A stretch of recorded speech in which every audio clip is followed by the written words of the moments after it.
आहे. कुणाला कोण बोलतंय? मेधा मेधा मेधा मेधा माझा झाला इथं कोविशिल्डचा झाला.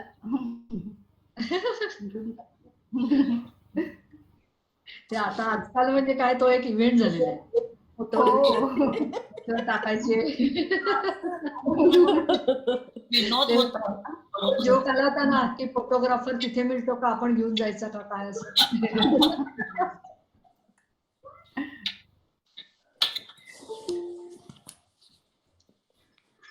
तुझ्याकडे ऊन इतकं छान पडलंय सुषमा. अक्षरशः छान. हे बघ ना, हे असं तो ना ब्राईट ब्राईट सनशाईन. विषय ब्राईट आहे बघ, इकडून दिसत असेल बघ ना. मी ब्लाइंड केलाय. अगदी सुंदर छान वाटतं ऊन बघून, लांबून राहून बघून छान वाटतं. अगदी अगदी रोज छान सकाळी येते हा हल्ली. ते तुमच्या त्या ईस्ट कोस्टचं हे नशीब आहे. You always get sunny morning. आमच्याकडे काही सांगता येत नाही नॉर्थ ईस्ट मध्ये. थंडीच्या दिवसामध्ये इट ऑर मिक्स म्हणतात. सुषमा, आपण सुरू करायचं का?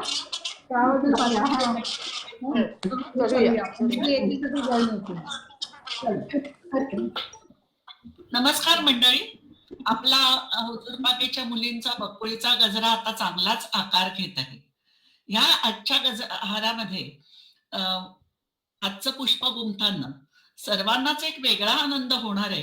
कारण आपली मैत्रीण मंजिरी वाटवेचा सख्खा भाऊ डॉक्टर मिलिंद वाटवे याच्याशी आपण एका गोड शत्रूबद्दल जास्त माहिती करून घेणार आहोत आणि त्याला नेटाने कसा लढा द्यावा याच्याबद्दलही जास्त जाणून घेऊया. तो गोड शत्रू म्हणजे मधुमेह आहे बर का. तर मिलिंद वाटवे, डॉक्टर मिलिंद वाटवे, तुमचं आणि बाकी सगळ्या श्रोत्यांचं मनपूर्वक स्वागत करून आपण आता कार्यक्रमाला सुरुवात करूया. मधुमेह हा आजार जवळजवळ 3500 वर्षापासून प्रचलित आहे आणि आज तर त्यांनी घरोघरी घुसून इतका धुमाकूळ घातलाय की सगळ्यांना सळो की पळो करून सोडले. म्हणूनच त्याला परतवण्याचे जगभरात युद्ध पातळीवर संशोधन होत आहे. आजकाल तर एखाद्या मधुमेहाचं जीवन त्यामुळे खूपच सुखकर झालेलं आहे. नवनवीन पॅचेस येत आहेत, नेसल स्प्रे येत आहेत, ते पॅनक्रिएटिक ट्रान्सप्लांट असे काही उपचार दिसतात. पण ते किती इफेक्टिव्ह आहेत आणि सर्वसामान्यांना ते परवडतील का, असेही अजून प्रश्न अनुत्तरित आहेत. Harvard medical college of America येथे ब्रूस लिप्टन यांनी बायोलॉजी ऑफ बिलीफ यावर संशोधन करून असं सिद्ध केलं आहे की मनोधारणा बदलल्याने पेशीच्या स्तरावर म्हणजे डीएनए, आरएनए, क्रोमोझोम स्तरावर बायोलॉजीमध्ये काय फरक पडतो. उदाहरणार्थ आई वडिलांना जर मधुमेह असेल तर थँक गॉड मला मिळणारच आहे.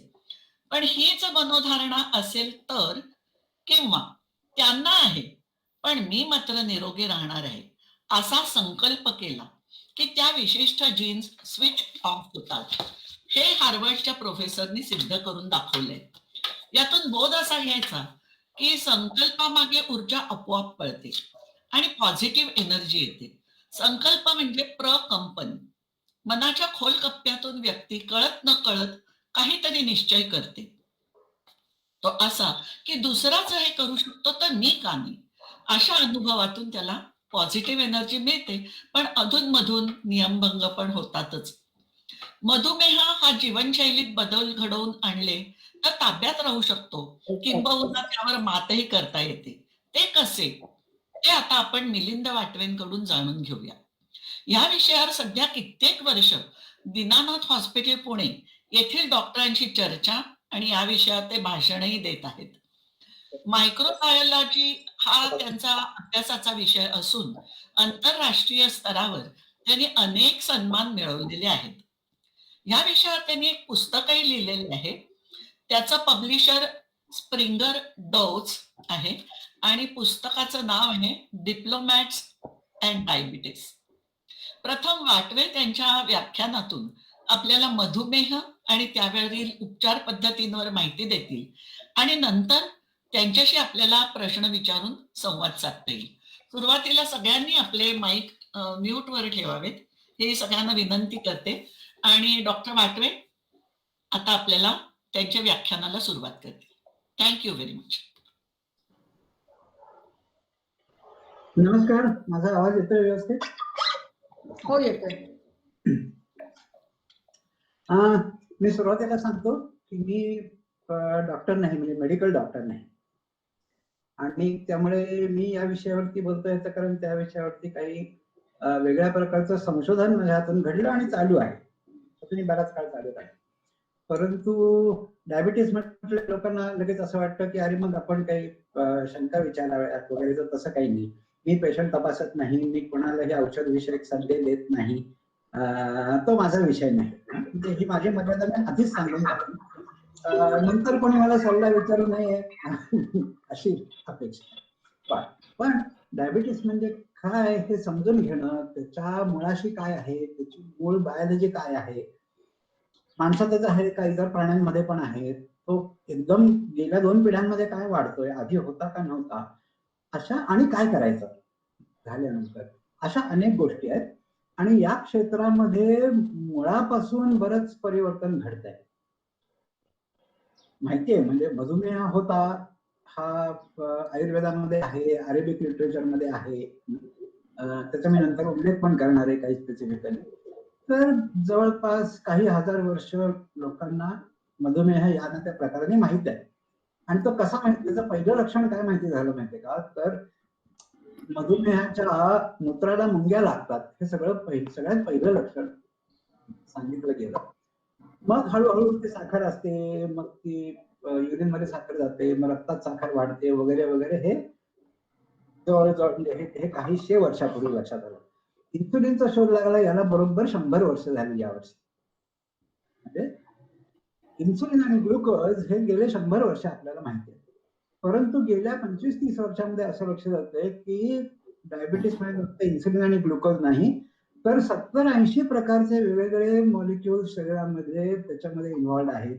त्याच्यामध्ये मेंदूचा बराच भाग इन्व्हॉल्ड आहे, आणि तो कसा इन्व्हॉल्ड आहे हे आता नव्याने त्याचा अर्थ लावणं चालू आहे. पण पूर्वी जे होतं की डायबिटीस म्हणजे ग्लुकोज आणि इन्सुलिन, तसं चित्र आता राहिलेलं नाही. म्हणजे अजूनही एक बर्डन ऑफ हिस्ट्री, इतिहासाचं ओझं म्हणून आपण डायबिटीस म्हटलं तर इन्सुलिन आणि ग्लुकोज या 2च गोष्टींचा विचार करतो. पण आत्ताचं सायन्स तसं म्हणत नाही. आत्ताचं सायन्स असं म्हणतं की जवळपास प्रत्येक ऑर्गनचा डायबिटीसशी संबंध आहे. रक्तवाहिनींचा खूप मोठा संबंध आहे, हृदयाचा आहे, फुफ्फुसाचा आहे, रिप्रोडक्टिव्ह ऑर्गनचा आहे, मेंदूचा तर सगळ्यात मोठा आहे. या सगळ्या गोष्टींचा मिळून हे काहीतरी आहे. ते नुसतं पॅन्क्रियास, नुसती रक्तातली साखर, नुसतं इन्सुलिन असं ते नाही. आता सुरुवातीला आणखी एक गोष्ट क्लिअर करतो माझ्या स्लाइड्स आणि ह्याच्या पुढे जाण्यापूर्वी, की मी जे बोलणार आहे ते टाईप 2 डायबिटीस बद्दल बोलणार आहे. टाईप 1 हा माझ्या अभ्यासाचा विषय नाही. वस्तुतः टाईप 1 आणि टाईप 2 हे खूप वेगळे आहेत, अनेक बाबतीमध्ये वेगळे आहेत. दोघांमध्ये साखर वाढते एवढं कॉमन आहे, पण त्याचं जे काही कॉज आहे ते दोन्ही पूर्णपणे वेगळे आहेत. तर टाईप 2 डायबिटीस बद्दल मी बोलणार आहे, टाईप 1 बद्दल नाही. सध्या जो काही जगामध्ये मधुमेह वाढलाय तो 90% टाईप 2च आहे.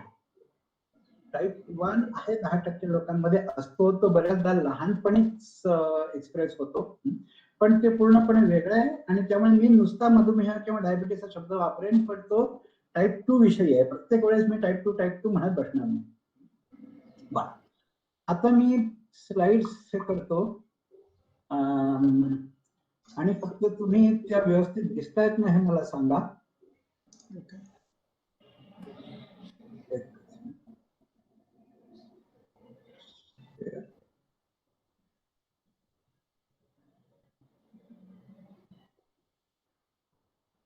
हा, व्यवस्थित दिसतंय. ठीक आहे, ओके.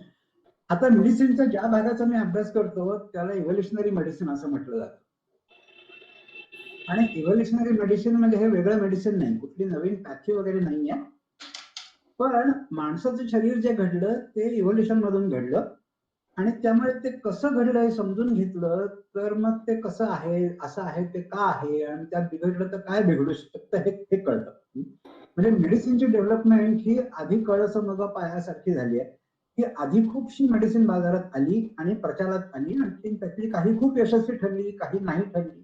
पण हे अनेक काळ चालू आहे, अनेक शतकं चालू आहे. पण माणसाच्या शरीराच्या इव्होल्युशन मधले बारकावे हे गेल्या 25-30 वर्षामध्ये लोकांनी जास्ती शोधायला सुरुवात केली. तो तर पाया आहे सगळ्याचा, पण पायावरती आता संशोधन चालू आहे आणि याच्या आधी कळस बांधून झाल्यासारखा अगदी पूर्णपणे कळस नाही, पण बरीचशी बिल्डिंग बांधून झाली आहे. आता आम्ही त्याच्या पायाचा शोध घेतोय. मी या क्षेत्रात आलो कसा, तर मगाशी उल्लेख झाला की मी मायक्रोबायोलॉजीचा माझा मूळचा विषय, पण मायक्रोबायोलॉजी नंतर मी एक मोठी उडी मारली आणि ती बॅक्टेरियावरून हत्तींवरती उडी मारली. माझी पीएचडी वाईल्ड अॅनिमल्स मध्ये होती आणि त्यावेळेला मी जंगलात राहून हत्ती, वाघ आणि इतर अनेक प्रकारच्या वन्य प्राण्यांबरोबर काम केलं. आणि कशाबद्दल काम केलं असेल तर वाईल्ड अॅनिमल हेल्थ वरती काम केलं. म्हणजे जंगलात सुद्धा या प्राण्यांना सुद्धा वेगवेगळ्या प्रकारचे आजार होतात. ते कुठले असतात, का असतात, कोणामध्ये जास्ती आहेत, कोणामध्ये कमी आहेत, हा सगळा माझा पीएचडीचा विषय होता. आणि तिथून नंतर मग जंगलातून परत आल्यानंतर मग मी जास्ती माणसाच्या बायोलॉजीकडे वळलो. म्हणजे माझी डिग्री मायक्रोबायोलॉजीतली आहे म्हणून मी मायक्रोबायोलॉजिस्ट असं म्हणतात लोक, पण माझा प्रवास हा असा निळ्या गोष्टीतून झालाय आणि त्यातून मी एक मोठं माझं टूल, रिसर्च टूल म्हणून कम्प्युटेशनल अनेक गोष्टी वापरतो. हा झाला माझा प्रवास. मागच्या दाराने हा सगळा मेडिसिन मध्ये प्रवेश आहे. माझी मूळची डिग्री मेडिसिन मध्ये नसली तरी. आता इव्होल्युशन काय करतं तर आम्ही का हा प्रश्न विचारतो. साधारणपणे मेडिसिन शिकवताना, बायोलॉजी शिकवताना सुद्धा व्हॉट आणि हाऊ हे विचारलं जातं, पण व्हाय हा प्रश्न जास्त विचारला जात नाही. आणि या व्हाय ह्या प्रश्नाचं उत्तर शोधणं हे इव्होल्युशनचं काम आहे. इव्होल्युशनरी मेडिसिन हे माणसाच्या या प्रश्नापर्यंत खोलत जातं. म्हणजे उदाहरणार्थ की आपल्या मसल सेल्सना रक्तातून ग्लुकोज घ्यायला इन्सुलिन लागतं, हे आपल्या सगळ्यांना माहिती आहे. ते का लागतं असा प्रश्न विचारणं पण महत्वाचं आहे. म्हणजे तुम्हाला जर का भूक लागली असेल, एका पेशीला जर का भूक लागली असेल आणि आजूबाजूला ग्लुकोज आहे तर ते तिने घ्यावं की. दुसऱ्या कोणीतरी आता ग्लुकोज घे असं म्हणून सांगण्याची काय आवश्यकता आहे. पण आपल्या शरीरातल्या काही पेशींना इन्सुलिन लागतं ग्लुकोज घेण्यासाठी, पण सगळ्या पेशींना लागत नाही. मग काही पेशींना काय लागतं, बाकीच्यांना का नाही लागत, ह्या अशा प्रकारचे जे मूलभूत प्रश्न आहेत ते विचारणं हे इव्होल्युशनरी मेडिसिनचं काम. अशी व्यवस्था का निर्माण झाली हे विचार. मग आपण का हा प्रश्न ज्यावेळी विचारतो ना त्यावेळेला वेगवेगळ्या प्रकारची उत्तर देता येतात. म्हणजे उदाहरणार्थ सरडा रंग का बदलतो, तर एक उत्तर असं देता येतं की त्याची एन्व्हायरमेंट बदलली म्हणून सरड्याने रंग बदलला. हे उत्तर चुकीचं आहे का, तर नाही, बरोबर आहे. सरड्याने रंग का बदलला, तर त्याच्या त्वचेखालच्या पिगमेंट सेल्स एक्सपांड झाल्या, कॉन्ट्रॅक्ट झाल्या, असं काहीतरी झालं म्हणून त्याचा रंग बदलला. हे काय या प्रश्नाचं उत्तर चुकीचं आहे का, नाही, ते पण बरोबर आहे. पण आणखीन एक खोलवरचा प्रश्न आहे की सरड्यालाच का रंग बदलता येतात, बाकी सगळ्यांना काय येत नाही. हा जो प्रश्न आहे तो त्याच्या ओरिजिन पर्यंत जातो, खोलापर्यंत जातो आणि त्याला अल्टिमेट कॉज असं म्हणतात. प्रॉक्सिमेट कॉज म्हणजे ही गोष्ट आता का झाली बुवा, तर मी अमुक खाल्लं म्हणून झाली किंवा तमुक केलं म्हणून झाली किंवा पुन्हा जाऊन आलो म्हणून झाली, हे प्रॉक्सिमेट कॉज झालं. अल्टिमेट कॉज हे असं मुळातच का, म्हणजे मुळात अमुक खाल्ल्याचा तमुक परिणाम का दिसतो या लेव्हलला जाणं म्हणजे अल्टिमेट कॉज. आता या माणसाच्या आरोग्यामध्ये एक खूप मोठा भाग गेल्या काही वर्षांमध्ये असा आलेला आहे की जे आदिवासी या ठिकाणचे जे अजून हंटर गॅदरर्स आहेत त्यांच्या आरोग्याचा अभ्यास करायचा आणि त्याचं आणि आजच्या शहरी एकूण जीवनशैलीची तुलना करायची. आता हे जे आदिवासी असतात ते सगळे, त्यांना काही संपूर्ण आरोग्य असतं आणि त्यांच्यामध्ये काहीच दोष नसतात असं नसतं, पण त्यांच्यामध्ये डायबिटीज दिसत नाही, त्यांच्यामध्ये हार्ट डिसीज दिसत नाही. आता ज्या काही गोष्टी आपल्या दृष्टीने खूप कॉमन झाल्या आहेत पाठीचं दुखणं, पायाचं गुडघ्याचं दुखणं, या गोष्टी त्यांच्यामध्ये दिसत नाही. मग त्यांच्यामध्ये मलेरियासारखी दुखणे असतात, त्यांच्यामध्ये माल न्यूट्रिशन असतं, इतर काही गोष्टी असतात. पण आता आपल्याला ज्या गोष्टीचा सगळ्यात जास्त प्रॉब्लेम आहे, अशा गोष्टी हंटर गॅदरर्स मध्ये दिसत खूप क्वचित दिसतात. आणि त्यामुळे ते तिथं तसं का आहे याचा शोध घेतल्याचा आपल्याला फायदा होणार आहे, ही त्याच्या मागची भूमिका. आता एक साधी गोष्ट आपल्याला नेहमी सांगितलं जातं, लहानपणापासून सांगितलं जातं की बसताना ताठ बसायचं. ताठ बसलं नाही तर मग मानेवर, पाठीवर, मग पायावर, गुडघ्यावरती ताण येतो आणि मग बसण्याची ही पद्धत चुकीची, ही पद्धत बरोबर, आणि मग असं बसा वगैरे वगैरे. पण प्रत्यक्षात जर का आपण आदिवासींकडे बघितलं तर ते कुठे असे ताठ बसतात, ते पोक काढूनच बसतात असं दिसतं. त्यांचं बसण्याचं पोश्चर हे आपल्या टेक्स्टबुक पोश्चर सारखे नाहीये. तरी सुद्धा त्यांना पाठीची दुखणी, कमरेची दुखणी, गुडघ्याची दुखणी असे दिसत नाही. मलेरिया दिसेल पण या गोष्टी दिसत नाही. असं का? आता बघा तुम्ही, हा जो म्हातारा आहे ना, त्याची पोज हे मांडीवर लॅपटॉप घेऊन मान खाली घालून काम करणाऱ्या माणसासारखीच आहे, काही फरक नाही. म्हणजे आता आपण जे ऑफिस वर्क करतोय त्यासाठी आपण जे पोस्चर घेतोय हे आदिवासी पोस्चर पेक्षा फार वेगळं नाहीये. मग वेगळं नक्की काय आहे? तर वेगळं हे आहे, आणखी एक गोष्ट, आपण आता 8 तास 10 तास बसूनच काम करतो, पण आदिवासींचा अभ्यास असं दाखवतात की ते सुद्धा 8 तास 10 तास बसूनच असतात. सरासरी दिवसातून 2 तास 3 तास फार तर हे बाहेर घालवावे लागतात, अन्न गोळा करण्यासाठी, शिकार करण्यासाठी. हे सरासरी 2-3, एखाद दिवशी 8 तास सहज जातील बरं.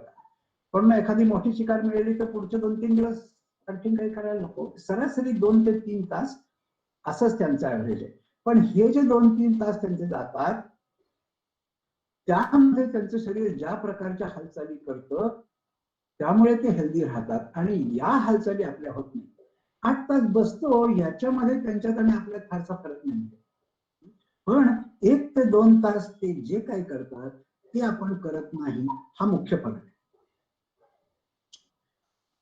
लोक काय काय खात आले याच्यावरती भरपूर अभ्यास झाला, आणि मग आता लोक असं खूप बोलतायत की नाही जास्ती फॅट खाऊ नका, पण फॅट खाऊ नका हे आता जुनं झालं.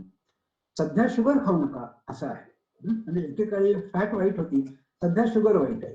30 वर्ष फॅट वाईट होती, मग कदाचित पुढची 30 वर्ष शुगर वाईट असेल, त्याच्या पुढचे 30 वर्ष आणखीन काहीतरी वाईट. काय काय खाताय हे जर का आपण पाहिलं तर आता हे जे सगळे बार्स आहेत त्याच्यामध्ये ब्लू आहे ते कार्बोहायड्रेट आहे, लाल आहे ते फॅट आहे, ग्रीन आहे ते प्रोटीन आहे.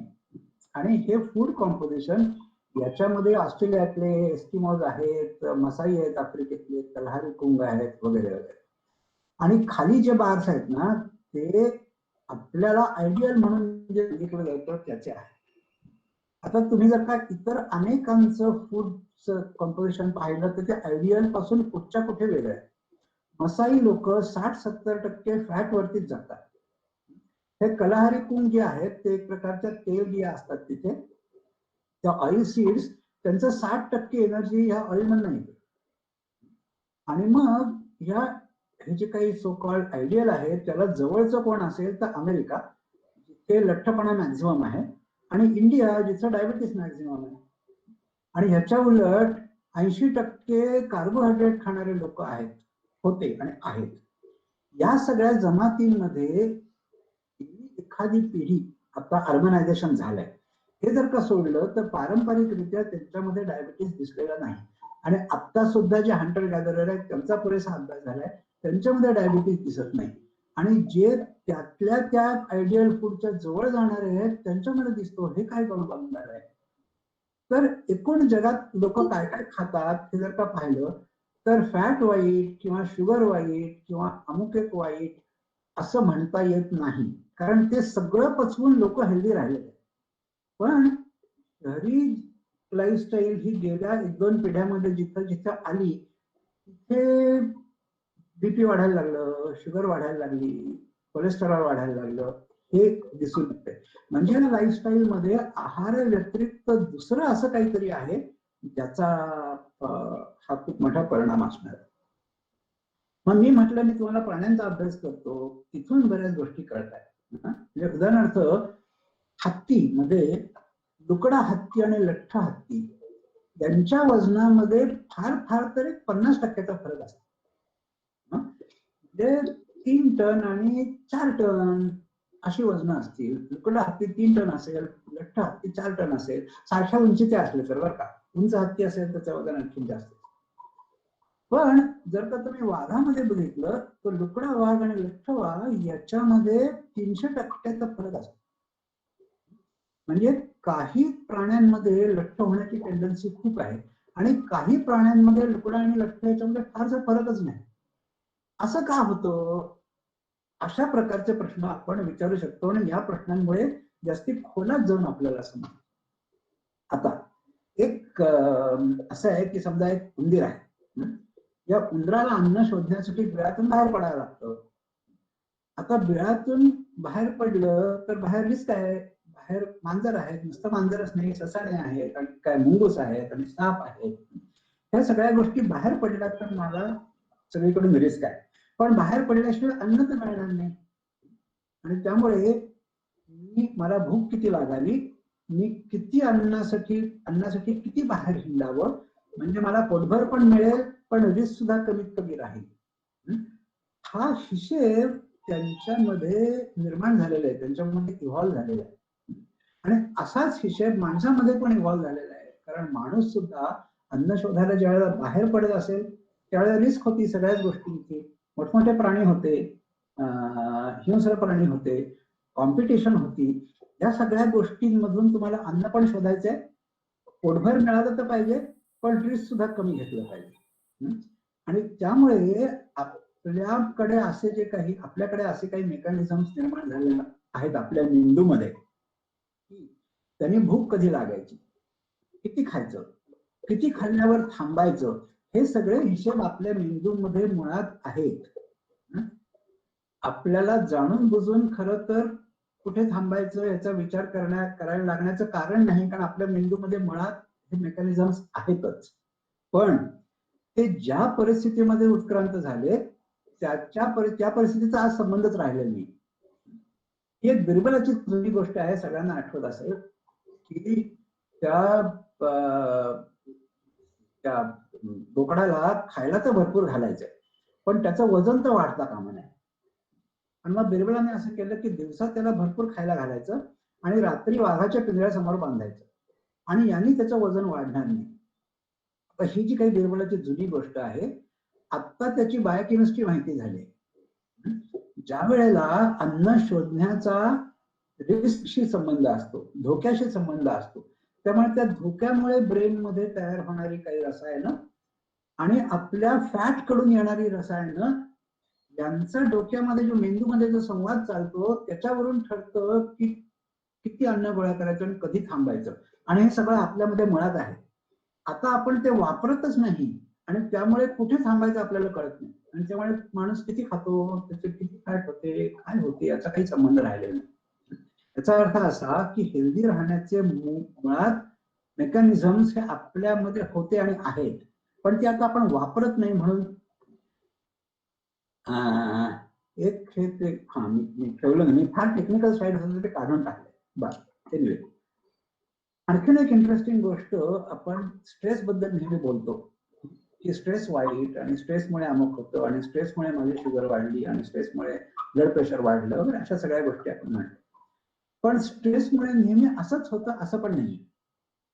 आता इथं खाली जर तुम्हाला ग्राफ दिसतो ना, तर तो 1925-30 पासून ते 1955 पर्यंत युरोपमध्ये डायबिटीस किती होता निळ्या एज ग्रुपमध्ये त्याचा हा ग्राफ आहे. आणि त्याच्यामध्ये 1940 ते 45 एकदम सगळं खाली गेलेलं दिसतं. डायबिटीस एकदम 40 ते 45 या काळामध्ये नाहीसा झाला. काय होतं 40 ते 45 काळामध्ये? तर दुःख महायुद्ध. आता महायुद्धाचा स्ट्रेस असेल की नाही, पण लोकांनी असं दाखवलंय की युद्धाचा स्ट्रेस हा तुमच्या ऑफिस मधल्या कामाच्या स्ट्रेसच्या विरुद्ध दिशेने काम करतो. म्हणजे युद्धाच्या स्ट्रेसनी डायबिटीस कमी होतो आणि जो बिझनेसच्या स्ट्रेसनी वाढतो. म्हणजे सर्व आणि हे फक्त सेकंड वर्ल्ड वॉर नाही बरं का, फर्स्ट वर्ल्ड मधला डेटा आहे तसा, मग साराजेवोच्या वेळेचा डेटा आहे, तर जी काही लॉंग ड्रॉन वॉर्स होती त्या सगळ्याच्या वेळेचा डेटा आहे की युद्ध काळ आला की डायबिटीस आपोआप कमी होतो, युद्ध संपलं, शांतता प्रस्थापित झाली की डायबिटीस परत वर डोकं काढतो त्या समाजामध्ये. याचा अर्थ असा की सगळे स्ट्रेस एकसारखं काम करत नाही. काही स्ट्रेस तुम्हाला या दिशेने येत असतील तर काही स्ट्रेस त्याच्याबरोबर विरुद्ध दिशेने येतात. ही स्ट्रेसची फिजिओलॉजी खूप इंटरेस्टिंग आहे. ह्याच्यावरचं चिंपांझी आणि बोनोबोवरती खूप काम झालंय. परत टेक्निकल गोष्टीमध्ये मी जात नाही, पण आपल्याला प्राण्यांवरून आणि माणसावरून सुद्धा माहिती आहे की मारामारी, अग्रेशन, युद्ध या ज्या गोष्टी आहेत त्यांनी ऍक्च्युअली डायबिटीस कमी होतो. आणि हे आपल्याला आज नाही माहिती झालेलं. हे सुश्रुतांनी, आता सुश्रुताचा जो काही काळ असेल तो नक्की काळ कुठल्या याच्याबद्दल लोक पुढे मागे सांगतात, पण एक 1500 वर्षापूर्वी धरू आपण. 1500 वर्षापूर्वी सुश्रुतांनी हे सांगून ठेवले की तुम्हाला जर का डायबिटीस बरा व्हायला हवा असेल, प्रमेह त्याच्या भाषेमध्ये, आज आपण ज्याला डायबिटीस म्हणतो, तो जर का बरा व्हायला हवा असेल तर त्यांनी जो उपाय सांगितलाय तो म्हणजे युद्ध क्रीडा, वॉर गेम्स खेळा आणि युद्धाचं नैपुण्य शिका. हे जर का तुम्ही 1 वर्ष केलं तर डायबिटीस बरा होईल असं सुश्रुताचं म्हणणं. आणि ही गोष्ट महायुद्धांच्या काळामध्ये खरंच लक्षात आली की युद्धाच्या काळामध्ये डायबिटीस कमी होतो. याचा अर्थ युद्ध करावीत असा नाही, पण त्याचं म्हणणं की युद्ध असलेली खेळ खेळा, प्रत्यक्षात कुणाला मारू नका. प्रत्यक्षात मग मारायचं तर काय मारा, तर बॉलला मारा, माणसांना मारू नका, पण मारा. मारणं महत्वाचं आहे, पळणं महत्वाचं आहे, कोणावर तरी आक्रमण करणं महत्वाचं आहे, आपला डिफेन्स करणं महत्वाचं आहे. हे सगळं खेळामध्ये केलं तरी चालेल, प्रत्यक्षात कोणाशी मारामारी नाही केली तरी चालेल. आता हा कन्सेप्ट आम्ही नव्याने, म्हणजे हा जुनाच आहे बघा, सुश्रुताचा कन्सेप्ट आहे आणि ज्याच्यावरती आधुनिक डेटा पण खूप आहे की अग्रेसिव्ह ऍक्शन्समुळे, अग्रेसिव्ह गेम्समुळे माणसाच्या फिजिओलॉजीमध्ये काय फरक पडतात. तर याला आम्ही आता नव्याने जे रूप दिलंय त्याला आम्ही व्हायटॅक्शन्स असं म्हणतो. म्हणजे जशी व्हायटामिन्स आहे तशी व्हायटॅक्शन्स, मराठीमध्ये जशी जीवनसत्व तशी वर्तनसत्व. आणि त्याच्या मागचे प्रिन्सिपल असं आहे की वी इव्हॉल्व्ड ॲज हंटर गॅदरर्स. जंगलामध्ये आपण होतो, जंगलातच आपण आपलं सगळी उत्क्रांती झाली. आपण बाहेर पडत होतो, प्राण्यांना तोंड देत होतो, तिकडे काही मारत होतो, काही आपल्याला मारायला बघत असतील, आपण स्वतःचं संरक्षण करत होतो. हे सगळं करताना we evolved with a number of behaviours. आणि आपली मूळची सगळी फिजिओलॉजी या बिहेवियर म्हणून बनलेली आहे. आणि आता आपण ही बिहेवियर पूर्णपणे सोडून दिलेली आहे. म्हणजे इयत्ता 7वी नंतर मी कोणाशी मारामारीच केली नाही, खेळात सुद्धा नाही. मग खेळत होतो ते सुद्धा केव्हा तरी कॉलेजच्या 1-2 वर्षामध्ये शेवटचा खेळ असेल, त्याचा खेळ पण सुटला. आता या सगळ्याच गोष्टी माझ्या आयुष्यातून सुटल्यात आणि त्यामुळे या बिहेवियर्स बरोबर जी काही बायोकेमिस्ट्री माझी जुळलेली होती त्याच्यामध्ये आता तफावत निर्माण झाली.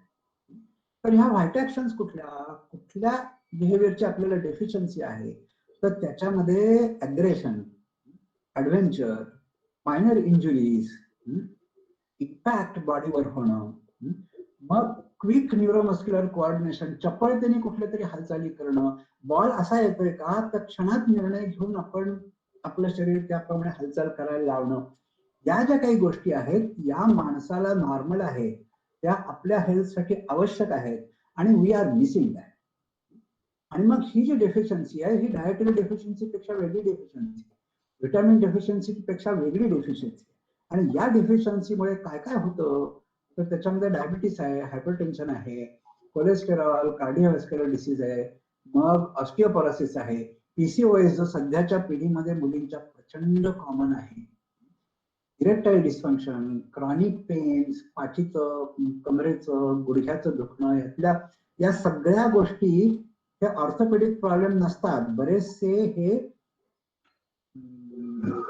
मेंदूतले प्रॉब्लेम असतात किंवा न्यूरोबायोलॉजिकल प्रॉब्लेम असतात आणि हे याच्यामधून निर्माण होतात. आता बिहेवियरचा काय संबंध आहे याच्यामध्ये वरती गेल्या 25-30 वर्षामध्ये खूप मोठ्या प्रमाणात एक्सपेरिमेंट झाले. त्यापैकी हा एकच एक्सपेरिमेंट मी तुम्हाला सांगतो थोडक्यात की हा अमेरिकेमध्ये जे एअरफोर्स मध्ये नवीन जी बॅच जे रिक्रुट्स आले, तरुण पोरं सगळी एअरफोर्स मध्ये भरती झाली, त्यांचं ट्रेनिंग चालू असताना केलेलं आहे एक्सपेरिमेंट. तर त्यांना असं सांगितलं की उद्या तुम्हाला एका कड्यावरून पॅराजम्पिंग करायचं आहे. तुम्हाला सगळ्या इन्स्ट्रक्शन दिल्या जातील, ते इक्विपमेंट तुमच्या खांद्यावर असेल, कसं वापरायचं, केव्हा ओपन करायचं, सगळं तुम्हाला सांगितलं. तुम्हाला उद्या पहिली उडी मारायची. आणि हे सांगण्यापूर्वी, सांगितल्यानंतर, दुसऱ्या दिवशी उडी मारायच्या आधी आणि उडी मारून झाल्यानंतर त्यांची सॅम्पल्स घेतली आणि त्याचं सगळं बायोकेमिकल अनालिसिस केलं. आणि त्यांच्या असं लक्षात आलं की आपल्याला एक साहस करायचंय.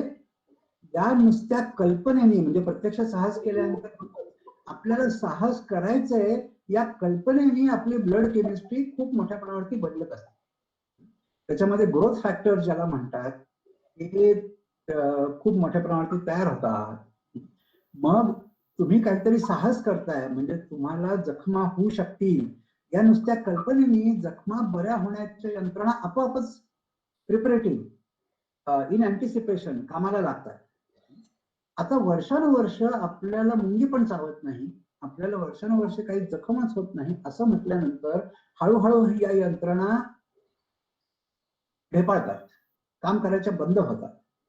आणि या यंत्रणा केवळ जखमा भरून काढायला लागतात असं नाही, तर आपलं इन्सुलिन तयार करणाऱ्या बीटा सेल्सना सुद्धा हेच ग्रोथ फॅक्टर लागतात, हीच प्रोटीन्स लागतात, जी साहसामध्ये निर्माण होतात. मग कॅन्सरमध्ये सुद्धा या ग्रोथ फॅक्टर आणि त्याचे रिसेप्टरचा संबंध आहे. तर या सगळ्या गोष्टी, ही सगळी केमिस्ट्री आपली आता का बदलली आहे, तर अग्रेशन, ऍडव्हेंचर, क्विक ऍक्शन यासारख्या ज्या काही जे काही बिहेवियर्स आपल्याला नैसर्गिक आहेत ती आपण सोडून दिली आहेत, म्हणून आपली केमिस्ट्री बदलते. आता मी हे सांगितल्यानंतर बहुतेक जण म्हणतात की नाही, हे सगळं पुरुषांचं झालं, की युद्ध करणं, शिकार वगैरे हे सगळं पुरुषांचं झालं. तर तसं नाहीये. अजूनही आदिवासी समाजांमध्ये आपल्याला हे दिसतं की फिमेल्स आर इक्वली अग्रेसिव्ह. त्यांच्या अग्रेशनची कारणं वेगळी असतील, प्रकारही वेगळे असतील, पण जेवढं पुरुषाला साहस आणि अग्रेशन महत्वाचं आहे, तितकंच ते स्त्रीला पण महत्वाचं आहे. आणि हे सगळं आपल्या फिजिओलॉजीसाठी महत्वाचं आहे, आपल्या शरीराची केमिस्ट्री नॉर्मल ठेवण्यासाठी या गोष्टी महत्वाच्या. मग आता एक्सरसाइज करा हे सगळंच सांगतात, व्यायाम करा हे सगळंच सांगतात, व्यायामाचा फायदा होतो हे सगळं सांगतात. पण व्यायामामध्ये आम्ही हे 2 प्रकारचे व्यायाम आता ओळखायला सुरुवात केली. एक म्हणजे मेकॅनिकल एक्सरसाइज, ज्याच्यामध्ये तुम्ही कॅलरीज जाळता, थोडेसे हातपाय हलवतात, काहीतरी तिकडे जातात, तर हा मेकॅनिकल एक्सरसाइज झाला. आणि दुसऱ्याला आम्ही बिहेवियरल एक्सरसाइज म्हणतो.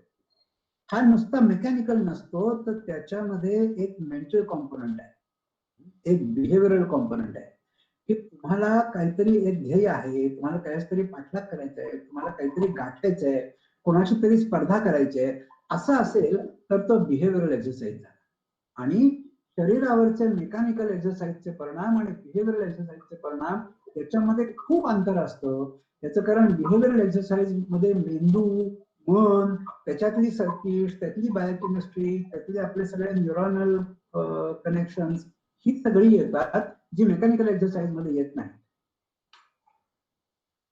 आणि मग आपण नक्की आपल्या पूर्वजांच्या पेक्षा आपण कुठल्या गोष्टी मिस करतोय, कुठल्या गोष्टी डेफिशियन्सी आहे. तर आपण आता झाडावर चढत नाही, आपण अवघड रस्त्यावरती, कडेकपारी, डोंगर टेकड्या ह्याच्यावर जात नाही. त्यामुळे आपल्याला बॅलन्सिंगची सवय आपली गेली आहे. किकिंग, किकिंग, पंचिंग अशा गोष्टी आपण करत नाही. आपल्या स्किनला टोचणं, बोचणं, खरचटणं, ओरखाडणं अशा गोष्टी आता मिळत नाही. आपल्या शरीरात कशाचा आघात होत नाही. तुम्ही दुसऱ्याला 4 ठोसे मारले तर दुसरा पण तुम्हाला भेटून 4 ठोसे मारणार. हा शरीरावर होणारा आघात महत्वाचा आहे. अशा अनेक गोष्टी आपण आता करत नाही, त्या परत करणं आवश्यक आहे. म्हणजे त्यासाठी परत जंगलात जाऊन राहण्याची आवश्यकता नाही. पण व्यायामामध्ये काय यायला पाहिजे, तर नुसतं कॅलरीज जाळणं नाही, तर या सगळ्या गोष्टी व्यायामामधून परत आल्या तर आपल्या शरीराची केमिस्ट्री परत पहिल्यासारखी होऊ शकते. आता याचं एक उदाहरण म्हणजे आपल्या शरीरामध्ये जे काही रक्तवाहिन्या असतात, ब्लड वेसल्स, आर्टरीज, कॅपिलरीज वगैरे ज्या काही सगळ्या असतात, त्या कायम रिपेअर त्यांची होत असते. म्हणजे एकदाच घडल्या आणि ते आयुष्यभर घडल्या असं नसतं, कायम रिपेअर होत असते. आणि छोट्या छोट्या कॅपिलरीज कायम नव्याने तयार होतात, पहिल्या मोडीत काढल्या जातात. म्हणजे जसे रस्ते नव्याने दुरुस्त होतात, पहिला उकडून टाकतात, नवीन करतात, तसं आपल्या कॅपिलरीचं नेहमी होत असतं. आणि यासाठी लागणारी जी केमिस्ट्री आहे ती परत अग्रेशन, ऍडव्हेंचर अशा गोष्टींमधून येत असते. मग ज्या वेळेला आपण हे करायचं थांबतो त्यावेळेला पहिला परिणाम हा रक्तवाहिन्यांवरती होतो. त्याला व्हॅस्क्युलोपॅथी म्हणतात. तर व्हॅस्क्युलोपॅथी हे डायबिटीसचं मूळ आहे. शुगर नंतर वाढते, आधी रक्तवाहिन्यांमध्ये दोष निर्माण व्हायला लागतो. आणि रक्तवाहिन्यांमध्ये दोष निर्माण झाले की त्याचे अनेक परिणाम होतात. त्यापैकी एक परिणाम म्हणजे तुमच्या मेंदूला रक्त कमी जायला लागतं, कारण रक्तवाहिन्यांची डेन्सिटी कमी होते, कॅपिलरीज कमी तयार होतात. आणि त्यामुळे हळूहळू मेंदूला रक्त पुरवठा कमी पडायला लागतो, मेंदूला ग्लुकोजचा पुरवठा कमी पडायला लागतो. आणि मेंदूला ग्लुकोजचा पुरवठा कमी झाला तर मेंदूच्या हातामध्ये एकच गोष्ट आहे की रक्ताचा ग्लुकोज वाढवा, त्याखेरीज आपल्याला परत ग्लुकोज मिळणार नाही. आणि मेंदूकडेही सगळी सूत्र असतात. म्हणजे मेंदू लिव्हरला सांगतो की जास्ती ग्लुकोज तयार कर बरं का, जास्ती रक्तात सोड. मेंदू मसल्सना सांगतो की तुम्ही जरा कमी घ्या कारण मला जास्ती पाहिजे. मेंदू हा सगळ्याचा कमांड आहे ना, आणि त्यामुळे त्याला ग्लुकोज कमी पडलं तर मरेलच माणूस. आणि त्यामुळे मेंदूला ग्लुकोजचा पुरवठा होणं ही प्रायोरिटी असते. आणि जेव्हा मेंदूला ग्लुकोज कमी पडतो त्यावेळेला रक्तातलं ग्लुकोज वाढवण्याखेरीज काहीही उपाय नसतो. अशी आणखीन एक गोष्ट की आपण ज्या वेळेला रानात जगत होतो किंवा शेती सुद्धा करत होतो त्यावेळेला लहान सहान खरचटणं वगैरे हे कॉमन होतं. आता प्रत्येक टोचणं बोचणं खरचटणं, मुंगी चावणं, मधमाशीचा केव्हा तरी डंख बसणं, या प्रत्येक गोष्टी बरोबर आपल्या रक्तातल्या पांढऱ्या पेशी बाहेर पडून त्वचेकडे जातात. जिथे ओरखडला असेल, जिथे टोचलं असेल तिथे त्या पांढऱ्या पेशी धावतात. कारण जखम झाली असेल किंवा जखम होण्याची शक्यता जरी निर्माण झाली तरी पांढऱ्या पेशी लगेच तिकडे जातात. आता आपण वर्षानुवर्ष गाद्या गिरल्यातलो होतो, आपल्याला जखमच होत नाही. बरं, स्वयंपाकघरात पूर्वी सगळं सुरी आणखीन वेळी आणखीन किसणीवरतीच व्हायचं. फूड प्रोसेसर आल्यानंतर हा पण स्टिम्युलस गेला. आता वर्षानुवर्ष तुम्हाला मुंगी पण चावत नसल्यामुळे आपल्या पांढऱ्या पेशी रक्तातून बाहेर पडून स्किन कडे जाण्याऐवजी रक्तवाहिन्यांमध्ये बसून राहतात.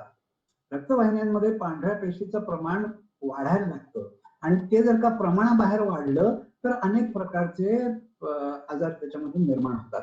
आणि त्यामुळे नॉर्मली टोचणं बोचणं हे जे काही स्किनच्या गोष्टी आहेत ज्या जंगलात राहताना शेतात काम करताना माणसाला नैसर्गिकरित्या होत असतील त्या आपल्याला परत मिळायला पाहिजे. मग हल्ली हाडांचं हे खूप हाडांची डेन्सिटी कमी झाली, ऑस्टिओपेनिया, ऑस्टिओपोरोसिस तर खूप ऐकू येतं. नुसतं कॅल्शियम घेऊन आणि व्हिटॅमिन B12 घेऊन उपयोग होत नाही, कारण हाडं बळकट होण्यामागे हाडांना किती काम पडतं आणि हाडांवरती इम्पॅक्ट किती होतो हे खूप महत्वाचं असतं. आणि त्यामुळे डेफिशियन्सी कॅल्शियमची प्रत्येकाला असेलच असं नाही, व्हिटॅमिन D ची डेफिशियन्सी प्रत्येकाला असेल असं नाही. तर बोन लोडिंगची डेन्सिटी असते, दणके बसण्याची डेन्सिटी असते, आणि त्या दणके तुमच्या शरीराला बसले तर हाडं बळकट करण्याचे पाथवेज आपोआप काम करायला लागतात. आणि ते जर का नाही केलं तर ते काम करायचं बंद होतं. आणखीन एक गोष्ट आहे, लहानपणी मी जेव्हा सर्कस बघितली तेव्हा मी असं चेंडूवर उभं राहण्याचा प्रयत्न केला होता आणि आपटलो होतो सणसणीत. त्याच्यानंतर मी कधी तो प्रयोग केला नाही. आता नव्याने ही जाणीव झाल्यानंतर मी ते केलं आणि जमलं. हा बॉल मोठा आहे, अगदी छोटा नाही मान्य, पण बॉलवर बॅलन्स करणं जमलं. कधी 60व्या वर्षी जमलं, त्याच्या आधी नव्हतं जमलेलं. याचा अर्थ असा की कुठल्याही वयामध्ये आपण नवीन गोष्ट शिकू शकतो, नवीन शारीरिक क्षमता, नवीन शारीरिक कौशल्य शिकू शकतो. हे नवीन शारीरिक कौशल्य शिकण्यामध्ये आपला मेंदू आणि पूर्ण शरीर याला ताजेपणा मिळत असतो. कारण मेंदूतली सर्किट्स, नवीन सर्किट्स बनतात जेव्हा तुम्ही एक नवीन स्किल शिकता त्यावेळेला. आणि नवीन सर्किट्स बनण्याची गरज निर्माण झाली तर नवीन सर्किट बनण्यासाठी जे लागतं त्या क्षमता आपल्या परत त्याचं पुनरुज्जीवन होतं, रिक्युमिनेशन होतं. आणि त्यामुळे फिटनेसच्या गोष्टीला महत्व आहे. पण फिटनेस म्हणजे नुसतं बारीक आहे, लठ्ठ नाही आणि पोट सुटलं नाही म्हणजे फिट आहे असं नाही. तर फिटनेसचे खूप अँगल्स आहेत. आणि ते सगळे आपल्यामध्ये असायला हवेत. वयाप्रमाणे थोडाफार फरक पडणार आहे, तर काही शंका नाही, पण आपल्या वयाला जेवढं अपेक्षित आहे तेवढं असायला हवं. तर गेली अनेक वर्ष आम्ही या गोष्टीचा अभ्यास करतोय की कुठल्या वयामध्ये कुठल्या क्षमता असणं नॉर्मल आहे आणि आपल्याला कुठल्या वयामध्ये कुठल्या क्षमता असायला पाहिजे, त्या मोजायच्या कसा, त्या मोजण्याची आम्ही आता एक मेथड डेव्हलप केली. म्हणजे आता जसं तुम्ही शुगर टेस्ट करता, कोलेस्ट्रॉल करून घेता, तसं फिटनेस किती आहे हे आम्ही मोजून देतो. ही दीनानाथ मंगेशकर हॉस्पिटलमध्ये फॅसिलिटी उभी आहे. आणि तुमचा फिटनेस किती आहे तर तुमच्या वयाला योग्य आहे का, कमी असेल तर किती कमी आहे आणि कुठल्या गोष्टीमध्ये कमी आहे, मसल स्ट्रेंथ कमी आहे का, चपळपणा कमी आहे का, बॅलन्सिंग कमी आहे, हे आम्ही अचूकपणे सांगतो. आणि त्याप्रमाणे व्यायाम हाच उपचार. मग हा डेटा आहे, परत मी टेक्निकल डिटेलमध्ये जात नाही, पण ह्याच्यामध्ये असं दिसतं की लठ्ठपणामुळे डायबिटीस होतो असं गेले 50 वर्ष भरपूर बोललं गेलंय. ते पूर्णपणे चुकीचं नाहीये, पण आम्ही असं दाखवलं की तुम्ही किती लठ्ठ आहात याच्यापेक्षा तुम्ही फिट किती आहात, म्हणजे फंक्शनली फिट किती आहात. तुम्हाला हाताचा आधार न देता खाली बसून उठता येतं का, तुम्हाला एक पायावर उभं राहून दुसरा पाय वर करून पायात मोजे घालता आणि काढता येतात का, या साध्या साध्या फिटनेसच्या टेस्ट आहेत. आणि मग आम्ही असं दाखवलंय की जो माणूस फिट आहे तो डायबेटिक असतच नाही, तो लठ्ठ असो अथवा नसो, पण जर का तुमचा फंक्शनल फिटनेस चांगला असेल तर तुम्ही डायबेटिक असण्याची शक्यता जवळपास शून्यावर जाते. डायबिटीसची सुरुवात ही फिटनेस घालवण्यापासून होते, आणि फिटनेस जर का घालवला नाही तर मुळात तुम्ही डायबेटिक होण्याची शक्यता. आणि जर का डायबेटिक असाल तर फिटनेस परत मिळवणं हा त्याचा उपाय आहे. आता एक मोठा बदल गेल्या 15-20 वर्षांमध्ये झालेला आहे या क्षेत्रामध्ये असा की पूर्वी असं म्हणायचंय की डायबिटीस ट्रीटमेंट काय, तर शुगर कंट्रोल करणं म्हणजे डायबिटीस ट्रीटमेंट. आता लोक असं म्हणतात की शुगर कंट्रोल करणं हे डायबिटीस ट्रीटमेंटचं ध्येय नाही, तर डायबिटीसमुळे जे कॉम्प्लिकेशन्स होतात, म्हणजे जे हार्टवरती, मेंदूवरती, किडनीवरती, स्किनवरती काही परिणाम होतात ते कमी करणं, ते अवॉइड करणं, ते बंद करणं जमलं तर म्हणजे डायबिटीसची ट्रीटमेंट. म्हणजे ग्लुकोज वरचा जो भर होता तो आता कमी होतोय, आणि लोक असं म्हणतात की ग्लुकोज कंट्रोल होतं का याच्यापेक्षा तुमच्या कॉम्प्लिकेशन्स आम्ही प्रिव्हेंट करू शकतो का, तर ट्रीटमेंटला यश आलं. कॉम्प्लिकेशन्स प्रिव्हेंट करता आली नाही तर ट्रीटमेंटला यश आलं नाही, जरी शुगर कंट्रोल झाली असली तरी. आणि गमतीची गोष्ट ही गेल्या 20-25 वर्षामध्ये बाहेर पडली आहे की शुगर कंट्रोल केल्याने कॉम्प्लिकेशन्स टाळतात असं नक्की सांगता येत नाही. मग शुगर कंट्रोल करण्याचा फायदा अजिबात होत नाही का, तर अजिबात होत नाही असं नाही, पण किती होतो याच्याबद्दल तुम्हाला मी एक आकडेवारी दाखवतो. एक ऍडव्हान्स नावाची खूप प्रचंड मोठी, म्हणजे 11,000 पेशंट घेऊन केलेली एक क्लिनिकल ट्रायल होती. त्याच्यामध्ये त्यांनी 2 ग्रुपची तुलना केली. एकांमध्ये अगदी टाईट रेग्युलेशन, म्हणजे ग्लुकोज हे फास्टिंग 80 ते 90 म्हणजे 80 ते 90च पाहिजे, HbA1c 6.5 म्हणजे 6.5च्या खालीच पाहिजे, हे टाईट रेग्युलेशन. आणि लूज रेग्युलेशन म्हणजे हा थोडी वाढली तर काही बिघडलं नाही, होतच असं डायबिटीसमध्ये लूज रेग्युलेशन. मग टाईट रेग्युलेशन असलेले कित्येक हजार लोक, तितकंसं टाईट रेग्युलेशन न जमणारे कित्येक हजार लोक, असे त्यांनी 5 वर्षापर्यंत फॉलो केले. 5 वर्षामध्ये डिसऑर्डर रेग्युलेशन असलेल्यांमध्ये 20% लोकांमध्ये कॉम्प्लिकेशन्स डेव्हलप व्हायला लागली किंवा त्याची लक्षणं दिसायला लागली कॉम्प्लिकेशन्स. आणि ज्यांचं टाईट रेग्युलेशन होतं त्याच्यात 18% लोकांमध्ये दिसायला लागली. म्हणजे टाईट रेग्युलेशन केल्याचा फायदा किती होतो, तर 20 - 18 म्हणजे 2%, किंवा 2 हा 20चा 10% म्हणून काही लोक 10% म्हणतात. म्हणजे ग्लुकोज टाईट रेग्युलेशन केल्याचा फायदा साधारणपणे 10%च्या घरात आहे, याच्यापेक्षा जास्ती नाही. पण फिटनेस वाढण्याचा, फिटनेस चांगला मेंटेन केल्याचा फायदा ह्याच्या कित्येक पटीने आहे, याच्यावरही भरपूर डेटा आता आहे. आणि एक ग्लुकोज नॉर्मलायझेशनचा फायदा हा दुसरा खाली जे आहे ते वेगळ्या शब्दात, टेक्निकली त्याला NNT म्हणतात, पण त्या टेक्निकल भाषेमध्ये न जाता सांगणं मला शक्य आहे. ते असं की 250 इयर्स, 250 व्यक्ती वर्ष ट्रीटमेंट, म्हणजे 25 लोकांना 10 वर्ष, किंवा 10 लोकांना 25 वर्ष ट्रीटमेंट दिल्यानंतर एका माणसाचं एक कॉम्प्लिकेशन कमी होतं. This is the success rate of glucose normalisation.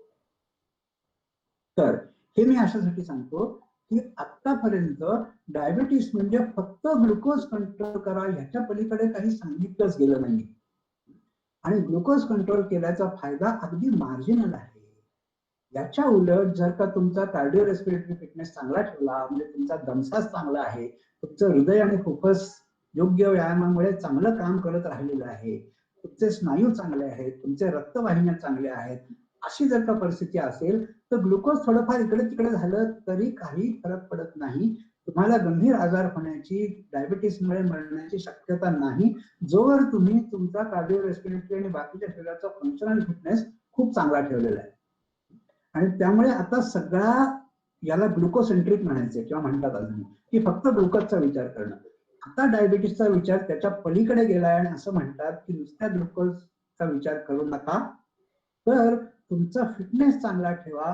Fitness जर का चांगला ठेवला तर ग्लुकोज थोडंफार कमी जास्ती असलं तरी तुम्हाला कॉम्प्लिकेशन होण्याची शक्यता सबस्टॅन्शियली कमी होते. तर त्यामुळे शेवट त्याचा मी असं करतो की मुळात फिटनेस मध्ये खूप गोष्टी येतात. त्याच्यामध्ये ताकद आहे, लवचिकता आहे, चपळपणा आहे, फॅट नको तिथे वाढू न देणं आहे, असे अनेक डायमेन्शन्स आहेत फिटनेसची. आणि ही सगळी डायमेन्शन्स आपण सांभाळली आणि योग्य प्रकारचा फिटनेस जर का ठेवला, तो ठेवण्याचा मार्ग म्हणजे नुसतं चालणं वगैरे नाही, तर खेळणं. आपल्याला जे झेपेल ते खेळावं. टेबल टेनिस खेळणं झेपू शकतं, एकदम टेनिसला जास्ती श्रम पडतात. कबड्डी तुम्ही नाही खेळू शकणार, पण साध्या साध्या गोष्टी खेळता येतात. ज्या खेळामध्ये अग्रेशन आहे, कशावर तरी आपण अटॅक करतो, काहीतरी डिफेंड करतो, कोणाची तरी स्पर्धा करतो, आपण काहीतरी मारतो, ठोकतो, पाठलाग करतो, असे सोपे सोपे खेळ काढून आपल्या वयाला झेपतील असे खेळावेत. हा सर्वात त्यातला उत्तम उपाय. आणि आपलं ग्लुकोज सकाळी कमी होतं का दुपारी वाढलं का काल किती होतं आज किती होतं हे बघण्याचे अजिबात कारण नाही. ठीक आहे, वर्ष 6 महिन्यातून एकदा बघितलं खूप झालं. सकाळ दुपार त्याच्यामध्ये फ्लक्च्युएशन्स येत असतात. दुपारी त्या 20 मिलीग्रामने वाढलं तर काही फरक पडत नाही. हा, आता तुम्हाला सकाळी ग्लुकोज किती होतं दुपारी किती होतं ह्याच्यावर गप्पा मारायचा आणि तुमचा वेळ चांगला जात असेल तर खुशाल ग्लुकोज पहा, पण नाहीतर सकाळ संध्याकाळ ग्लुकोज पाहण्याची अजिबात गरज नाही. ग्लुकोज, कोलेस्ट्रॉल, ब्लड प्रेशर हे अजून मधून पाहावे. 6 महिन्यांनी वर्षातून फारच वाईट नाही गेलेलं आहे, पाहावं. पण मुख्य भर जर का फिटनेसवर दिला तर या सगळ्या गोष्टींची चिंता करण्याची वेळच येणार नाही. हे बोलून मी थांबतो. आणि मला माहिती आहे की एकदा गप्पा सुरू झाल्या की मग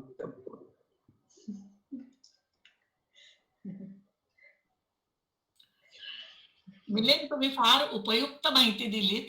म्हणजे फक्त साखर कंट्रोल करणं हे कसं महत्वाचं फारसं नाही, पण फिटनेस हे कसं किंवा मेंदूला आपण काम देऊन त्याला कार्यरत ठेवणं, स्नायू चांगले ठेवणं, कार्डिओव्हॅस्क्युलर, साधा मेकॅनिकल व्यायामही काही फारसा उपयोगाचा महत्वाचा संदेश तुम्ही आज दिलात. आणि खाडकन सगळ्यांचे डोळे मला वाटतं उघडले असतील आणि आनंद झाला असेल सगळ्यांना की आपला मेंदू वापरा, लवकरात लवकर मेंदू वापरायला सुरुवात करा. आणि मेंदू आणि शरीराचा समन्वय जिथे होत असेल ना, शारीरिक हालचाल पण आहे आणि पण काम आहे. छान संदेश दिला आणि पटेल असं सगळं आहे. हे सगळं म्हणजे याच्यामध्ये कुठेही तुमचं स्टॅटिस्टिक्स पण तुम्ही दाखवलं आणि त्यामुळे फारच अगदी पटकन पटलं हे मनाला. काही विचारायचंय? कोणाला काही विचारायचं असतं तर ऍक्टिव्हिटी आणि तुम्ही मला एक म्हणायचं आहे की अशा ऍक्टिव्हिटीज आणि खेळ जे डेव्हलप केलेले आहेत म्हणजे जे बोलते बोलते ऐकू आलं का? हॅलो, हा बोल बोल येते ऐकू येते. हॅलो. हा हा तर आज खेळ तुम्ही जे डेव्हलप केलेले आहेत हा मला असं म्हणायचं आहे की आवाज येत नाहीये. खेळ आहे नसला त्याच्या थोडीशी माहिती कारण वर्षा पुण्यातल्या आवाज हो. ऐकत नाही. हा. अरे बापरे. हा ठीक आहे, पण मला कुठल्या प्रश्न प्रकारचे समजला. खेळ खेळावे हॅलो, आता किंवा ऐकू असं येतंय? म्हणजे थोडंसं- हो. तुला प्रश्न हो, समजला येतंय. ना? मला प्रश्न हा, हा. समजला. हो हो हो. तर यातलं तत्व सांगून झालं. पण ते तत्व लगेच आचरणात आणता येईल का? तर जो माणूस 40 वर्ष काही खेळला नाही त्याला एकदम कबड्डी खेळायला जा म्हणणं कसं शक्य आहे? तर त्यामुळे काय आवश्यक आहे याबरोबर आपल्याला काय झेपणार आहे याचा पण विचार केला पाहिजे. आणि त्यामुळे आपल्या शरीराची आत्ताची अवस्था काय आहे ही हळूहळू आपल्या कॅपॅसिटी वाढवत वाढवत आपल्याला एखाद्या चांगल्या खेळाकडे कसं जाता येईल यासाठी गेल्या अनेक वर्ष काम करून आम्ही एक इथं एक्सरसाइज क्लिनिक बनवलंय जे दीनानाथ मंगेशकर हॉस्पिटलमध्ये. आता त्याचा एक खूप मोठा सेक्शन आहे आणि तो केव्हाही जेव्हा पुण्याला याल त्यावेळेला येऊन बघायला हरकत नाही. इथे खूप बारीक सारीक गोष्टीचा विचार केलेला आहे. काही लोकांच्या खांद्याला प्रॉब्लेम असतो, काहींच्या गुडघ्याला प्रॉब्लेम असतो, काहींच्या कमरेला प्रॉब्लेम असतो. मग त्यांना कुठला काय झेपेल काय नाही झेपणार, त्यांना कुठले व्यायाम दिले तर मग माझी खांद्याची स्थिती हळूहळू सुधारेल आणि मग मला आधी न खेळता येणारा खेळ खेळता येईल. असं टप्प्याटप्प्याने ते डेव्हलप करत जाणं हे एकीकडे अपेक्षित आहे. दुसरीकडे अत्यंत साधी खेळाची साधनं आम्ही डेव्हलप केली. साधी गोष्ट बॉल खेळा. आता हल्ली ते क्रेझी बॉल म्हणून मिळतात ज्याचा टप्पा खूप उडतो आणि ते घेऊन आपण आपल्या खोलीमध्ये सुद्धा खेळू शकतो. मग पुढे आम्ही असं केलं की हा क्रेझी बॉल घेऊन तो कापला आणि त्याला थोडेसे कॉर्नर्स दिले. त्यामुळे त्याचा टप्पा अनप्रेडिक्टेबल होतो. आपल्याला पटकन कळत नाही कुठल्या दिशेने टप्पा उडणार आहे आणि त्यामुळे आपल्याला अत्यंत अलर्ट राहून खेळायला वाटतं. तुम्ही मैदानावर नाही जातात, तुमच्या खोलीतच खेळतात. तुमची भिंत किंवा तुमच्या जमिनीवर टप्पे टाकून खेळता आहात. पण आता हा चेंडू असा बनवलाय की तुम्हाला अत्यंत अलर्ट राहूनच खेळायला लागतं आणि तो तुमचा मेंदूचा अलर्टनेस आपोआपच त्याला व्यायाम म्हणून तो सुधारेल. अशा छोटे मोठे खेळ किंवा छोटे मोठे व्यायाम अनेक तयार केलेले आहेत. ते सगळे काही मला आता डिस्क्राईब करणं शक्य नाही. या विषयावरती आता लिहितो पण आहे. आणखीन आता अनेक लोकांना ह्याच्यासाठी ट्रेनिंग द्यायचं या दृष्टीने आता प्रयत्न चालू आहे. पण पुण्याला ज्या वेळेला याल त्या वेळेला नक्कीच दीनानाथ मंगेशकर हॉस्पिटलमध्ये हे क्लिनिक बघायला या. म्हणजे तुम्हाला प्रत्यक्ष कल्पना येईल की कुठकुठल्या प्रकारच्या व्यायामामध्ये कुठकुठल्या प्रकारचे खेळ तिथे डेव्हलप केले. बरं, ते बघायला यायच्या आधी असा काही नंबर आहे का की जिथे चौकशी करता येईल आणि ह्या वेळामध्ये म्हणजे ती त्याच्याबद्दलची माहिती कुठे मिळेल? हो, ते तिथल्या रिसेप्शनला तुम्हाला तिथल्या बद्दलची पॅकेजेस बद्दलची माहिती मिळेल. म्हणजे तुम्ही 3 महिन्याचे मेंबर व्हा, आठवडाभरच यायचं असेल तर तुम्हाला कुठलं पॅकेज देता येईल, तुम्ही पुण्यातच असतात आणि रोज येणार असाल तर कुठलं पॅकेज, अशा गोष्टींची माहिती रिसेप्शनला मिळेल. पण यातल्या तत्वांची आणि त्याच्याची माहिती आता हळूहळू आम्ही त्याच्याबद्दल पुस्तक या स्वरूपामध्ये मग छोटे छोटे व्हिडिओ या स्वरूपामध्ये आता करायला ज्या सुरुवात केली आहे. एक पुस्तक मराठी पुस्तक त्याच्यावरती लिहितोय. 1 महिना 1.5 महिन्यामध्ये ते पब्लिश होईल. ते पब्लिश झालं असतं पण ते लॉकडाऊन आणखी अशा गोष्टीमुळे ते रखडले. मग त्याचं नाव तुम्हाला आता सांगता येईल का? म्हणजे आम्ही बघत राहू की हे चौकशी करू. इंग्लिश पुस्तक माझं ऑलरेडी 5-7 वर्षापूर्वी पब्लिश झालंय. ते थोडं जास्ती टेक्निकल आहे. त्याचं नाव डव्स डिप्लोमॅट्स अँड डायबिटीस. आणि मराठी पुस्तक जे आता पब्लिश व्हायचंय सकाळात ते प्रकाशित करणार आहे आणि त्याचं नाव मधुमेह बिन साखरेची थिअरी असं त्याचं नाव आहे.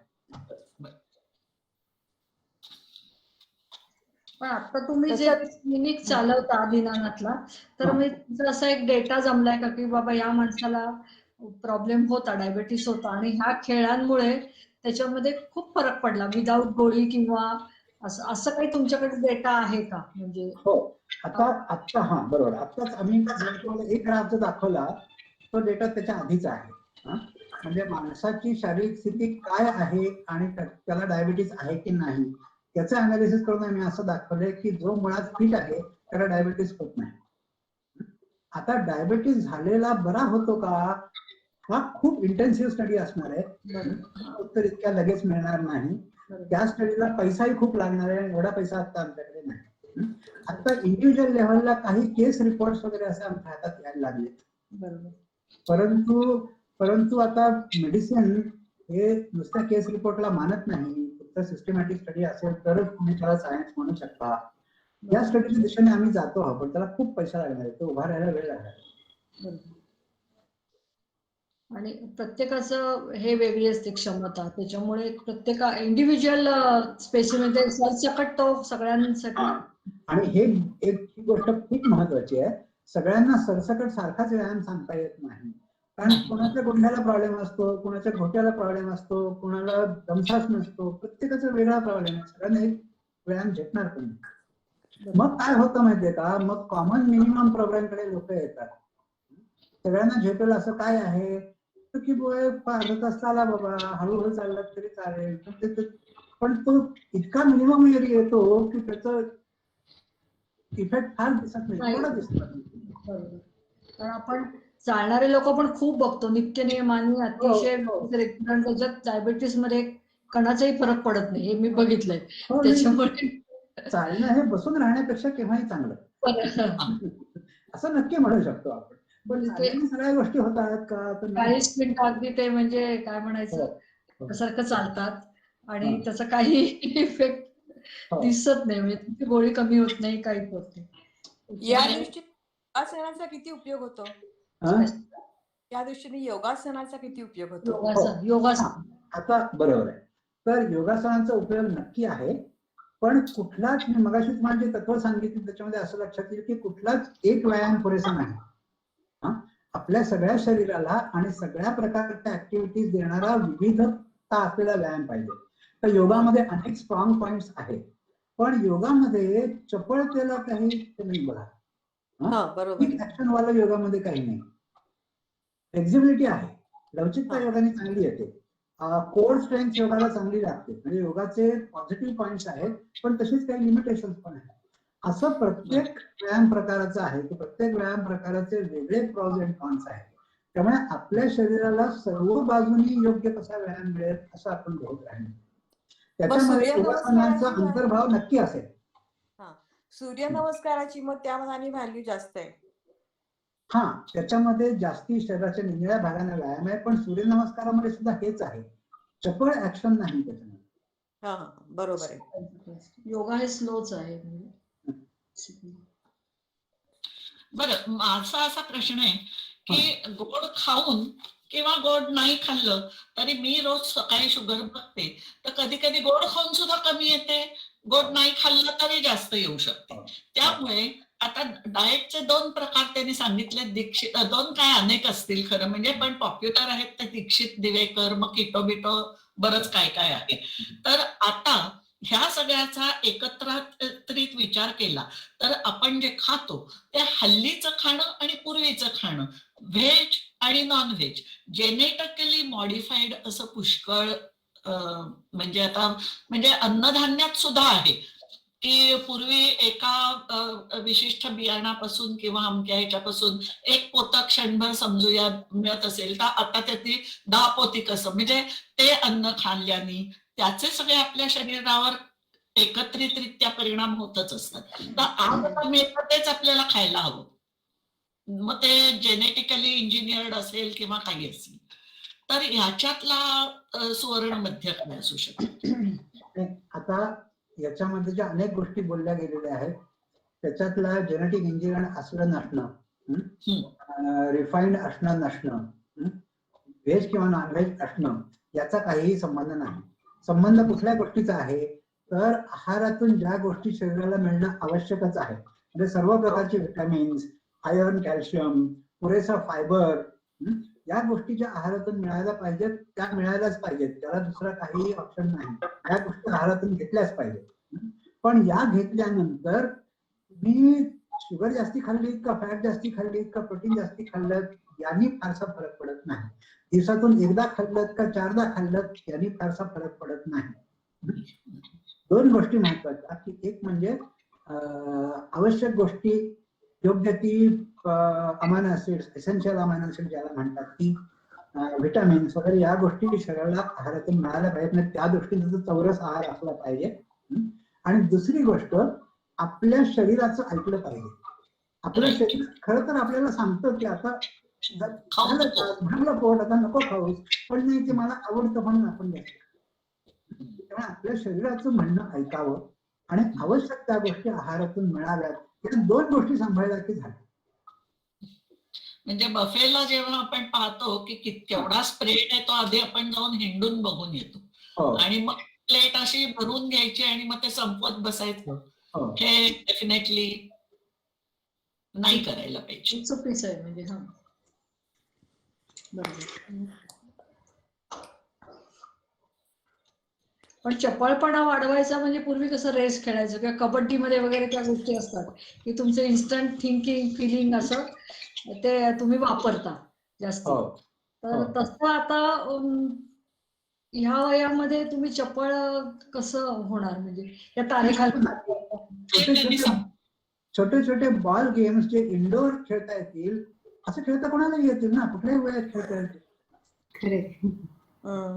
या तुमच्या गेम्समुळे डायबिटीसमुळे डोळ्यांवर जे परिणाम होतात, वाईट परिणाम, दुष्परिणाम, अंधत्व वगैरे, तर त्यामुळे तुमच्या गेम्स मध्ये नजर सुद्धा हलणं किंवा आता कसं टीव्ही बघताना आपण फोकस्ड एका ठिकाणी, त्यामुळे डोळ्याला काही हे होत इजाच होते जास्त करून, पण डोळ्याचे व्यायाम आपोआपच होत असतील असं काही आहे का? बरोबर. आता तुम्ही जर का बॉल गेम कडे बघत असाल तर तुम्हाला फोकस क्षणार्धात बदलावा लागतो. तो बॉल वेगाने तुमच्याकडे येतोय, तुम्हाला डोळ्याचा फोकस क्षणार्धात बदलावा लागतो.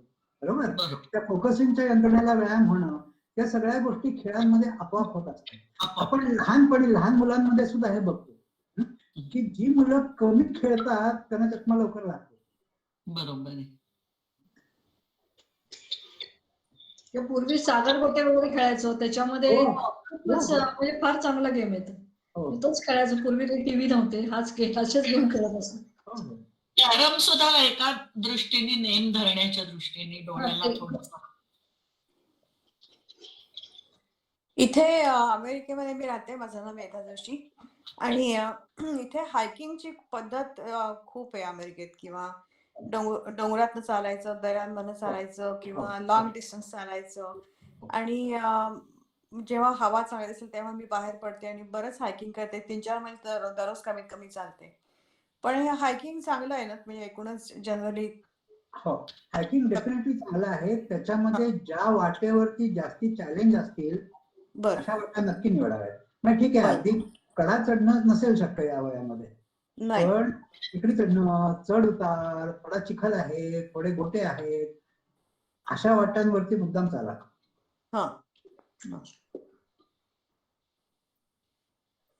आणि मुख्य करून आपण तेच अवॉइड करायला बघतो. बरोबर आहे. हो ना. नको याच्यातून खड्ड्यातून पडायला होईल, धडपडायला होईल. नाही, सगळ्या गोष्टी सेफ्टी प्रिकॉशन घेऊनच कराव्यात, पण तरी त्यात कुठेतरी साहसाचं एलिमेंट असलं पाहिजे. बरोबर आहे. थोडक्यात स्पर्धा वगैरे, जर रनिंगच्या स्पर्धा, पूर्वी चमचा लिंबू स्पर्धा, अशा छान आहे. आपल्या वयाला चमचा लिंबू स्पर्धा जमेल. मी जिंकणार असं मनामध्ये धरून केलं तर, नाहीतर आपलं त्या दृष्टीने जरा या गोष्टी आपण घेऊन चालायचं किंवा असं. हो ना. हो हो हो. नाही, आणखीन साध्या साध्या गोष्टी सांगतो की आता आपली फरशीची रांग असते आणि फरशीच्या मधली दर्जा जो असतो त्याची रांग असते. तर त्या दर्जावरती अगदी टँडम वॉक, म्हणजे अंगठ्याला टाच लागेल अशी पावलं एका पुढे टाकत चालायचं, डोळे मिटून चालायचं आणि असं ठरवून चालायचं की मी हे रांग सोडणार नाही. पूर्ण कॉन्सन्ट्रेशन हे करावं लागतं. इकडे तिकडे विचार भरकटून चालत नाही. खरंच तसं करता येतं, नाही तर नाही करता येत. अशा छान छान गोष्टी करता येतील, कुठल्याही वयात करता येतील अशा आहे. बरोबर. अगदी साधं चालताना सुद्धा सरळ लाईनीवरती पाय टाकायला जाणं अवघड असतं ते. विटा जर लावले एकमेकांच्या पुढे तर विटेवर मी रोज माझ्या ऑफिसच्या बाहेर अशी बरीच मोठा वॉक येतो सरळ लाईन मध्ये. तो ऑफिसला जाताना तो ऑटोमॅटिक मी करत असते, एकटी असेल तर. बरोबर कोणी असेल तर होत नाही एवढं लक्ष, पण एकटी असेल तर ते करते फॉलो. अशा छोट्या छोट्या गोष्टी आपल्यालाही पिकअप करता येतात आपल्या रोजच्या ह्याच्यामध्ये. पंखे साफ करणं मी ते हो. हे ऐकल्यानंतर दर महिन्या 2 महिन्याला जेव्हा पंखे ते मी काम करते. मला ते शिडीवर बॅलन्स करून तो पंख्याला हे करून आवडतं आणि चांगलं वाटतं ते झाल्यानंतर. सर नमस्कार, प्रशांत गोरोटे. प्रशांत गोरोटे नागपूरवरून बोलतोय. हो. अच्छा. सर बॉल जगलिंग सारखा एक सिंपल व्यायाम पण मला वाटतं फायद्याचा राहील सगळ्यांना. नक्कीच राहील. नक्कीच राहील. हो. सोपं आहे. कारण त्याला सुद्धा तुम्हाला खूप अलर्ट राहायला लागतं, चपळ राहायला लागतं आणि अचूक हालचाली करायला लागतात. पण मी मगाशी म्हटलं तसं योगासारखंच आहे की कुठला एकच व्यायाम मी कायमचा करत राहिलं बरोबर किंवा तो बदलत राहायला पाहिजे. बदलत राहिला तर नवीन शरीराच्या वेगळ्या भागाला व्यायाम होईल, मेंदूच्या वेगळ्या सर्किट्सना व्यायाम होईल. बरोबर. खूप छान सांगितलं सर सगळं तुम्ही आज, कारण की हा एक नवीन अँगल होता. याच्यावर आम्ही कधी मटेरियल आम्हाला मिळत होतं आणि एक नवीन गोष्ट लोक डायबिटीस आणि त्याला टॅकल करणे याच्याकडे बघतील. नक्कीच. थँक्यू. धन्यवाद सर. मुख्य म्हणजे आय थिंक सेडेंटरी लाईफस्टाईल आपली कमी केली पाहिजे.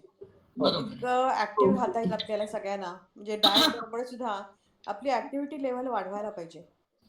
शरीर हायला महत्वाचं आहे. हा बरोबर. पण मी नुसती सारखी एकच हालचाल केली म्हणजे मी ऍक्टिव्ह झालो असं नाही. त्या हालचालींमधली विविधता महत्वाची आहे. बरोबर आहे. मी पण माझा एक सांगतोय की घरात लहान मुलं होती, नातवंड होती, तेव्हा खूप व्यायाम होतो. व्यवस्थित या सर्व ऍक्टिव्हिटीज होत होत्या. आता नातवंड मोठी झालीत आणि माझं डायबिटीस वाढायला लागलं आहे. लहान मुलं आपल्याला भरपूर व्यायाम घडवतात. त्यांच्या मागे पळायला पाहिजे. You remain fit till that. आणि आता मात्र लेथार्जिक असं होत गेले आपोआप. गेल्या 3-4 वर्षात ती मोठी झाली आणि आता येऊन बसली शेजारी आपली. ती आता हे मोठी आहे पण ते नक्की आता पुन्हा मी खेळणार त्यांच्यात. अगदी. म्हणजे मला वाटतं पूर्वी अशा बायका नळावरची भांडणं वगैरे कसं करायच्या किंवा ते मला डायबिटीस होत नसेल त्यांना. त्यांचं भांडण हे अगदी खरंच आनंद द्यायचं त्यांच्या बरोबरीने. पूर्वी आपण डब्याच्या किंवा डबा एक्सप्रेस किंवा लगोऱ्या किती खेळ त्याची पण ते खेळ किती सुंदर. एखाद्या गोष्टीने मन प्रसन्न होणं. मग कुठलाही गाणं असेल. महत्वाची गोष्ट हे जे आम्ही 60-70च्या लोकांना खेळ खेळायला सांगतो ना, त्याच्यामध्ये लगोरी आहे. नेम धरून मारणं ही ऍक्शन खूप महत्वाची. एखाद्या गोष्टीचा आनंद होणं किंवा मग भीमसेनचं गाणं ऐकलं किंवा कुठल्या तरी कॉन्सर्टला जाऊन किंवा एखादं नाटक, म्हणजे रोजच्या याच्यापासून वेगळं काहीतरी केलं आणि चला व्यायाम नाही पण मन आनंदी आहे. आज मी फार आनंदी आहे. मग हवा चांगली आहे याचाही याच्यावर दिवसाच्या डायबिटीस कंट्रोलवर काही म्हणजे अशा आनंदी स्टेटचा काही परिणाम होतो का? म्हणायचं कारण एक धाडसातला आनंद असतो, पण एक झोपून राहण्याचा पण आनंद असतो. तर आनंदामध्ये सुद्धा ही विविधता पाहिजे. बरोबर. तुम्ही नुसती एक गोष्टी घेऊन मारामारी केलीत ना तरी आनंद होतो. कधी कधी आपल्याला हा आनंद पण पाहिजे, कधी कधी आनंद. एखाद दिवशी सकाळी पांघरून घेऊन झोपून राहण्याचा आनंद पण पाहिजे, पण दुसऱ्या दिवशी लवकर उठून पळायला गेल्याचा आनंद पण पाहिजे. एखाद दिवशी 9 उशा घेऊन एकमेकांची मारामारी केल्याचा आनंद पण पाहिजे. हे सगळ्या प्रकारचा आनंद पाहिजे. बरोबर. म्हणजे फिजिकली तुमचे ऍक्टिव्हिटीज खूप म्हणजे वेगळ्या वेगळ्या प्रकारच्या व्हायला पाहिजेत. तर जिम आणि एक याचा व्यायाम जो आहे म्हणजे तसं त्या दृष्टीने आपली लाईफस्टाईल तुम्ही करायला पाहिजे. महत्वाचं गायक असेल किंवा चित्रकार असेल त्यांना गायकाला डायबिटीस व्हायलाच नको, कारण तो नवीन म्हणजे क्रिएटिव्हिटी त्याची प्रत्येक यमन आज गायलेला उद्या नसतो, उद्या गायलेला परवा नसतो. गायक जे असतात ना, गायकांचा कार्डिओ रेस्पिरेटरी फिटनेस खूप चांगला राहतो. पण त्यांना तो दमभाग लागतोच ना. पण श्वासाचा वेग. त्यांना गुडघ्याचे प्रॉब्लेम येणार नाही, त्यांना कमरेचे असं नाही सांगता येत. बरोबर. आणि तो व्यायाम नसतो त्यांना.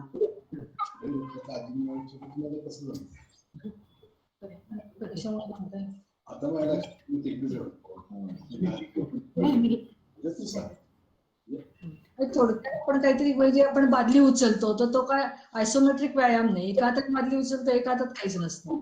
कसं तुम्ही दोन्ही वगैरे डंबेल्स उचलता, हा पण प्रकारचा व्यायाम आहे.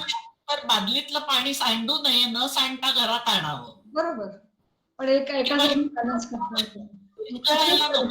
फरशी पुसता स्वतः पुसता तेव्हा तो वेगळ्या प्रकारचा तुम्ही खाली वागता, असं करता, तो वेगळा व्यायाम.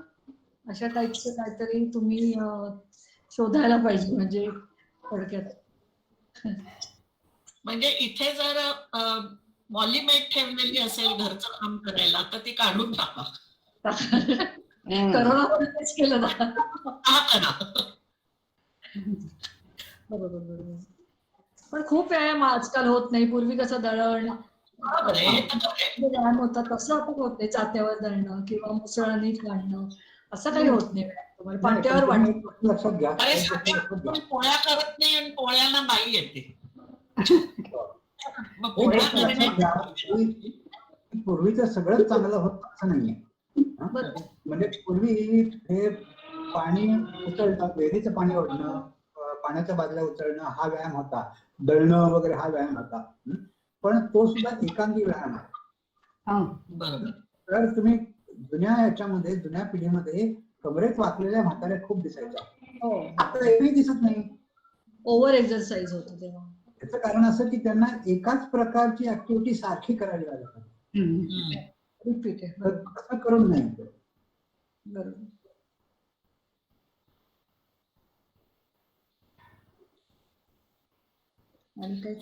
प्रश्न राहणारच नाही हेच तुम्ही इतकं छान तऱ्हेने सांगितलेलं आहे. त्याच्यात काही विचारण्यासारखं काही फारसं नाहीये. त्यांनी अगदी म्हणजे विचारण्यापेक्षा अंमलात आणण्यासारखं. म्हणजे डॉक्टर तुम्ही अगदी छोट्या आमच्या विनंतीला मान देऊन इतकं तुमचं मौलिक संशोधन आमच्या समोर थोडक्यात मांडलं की सर्वांनी त्याचा अगदी जरूर विचार करावा. म्हणजे मेंदूची ऍक्टिव्हिटी आहे, झाडावर चढणं आहे, कडे कपारी, म्हणजे फक्त कॅलरीज जाळणं आहे जे लोक म्हणतात तसं त्याचा उपयोग नाही.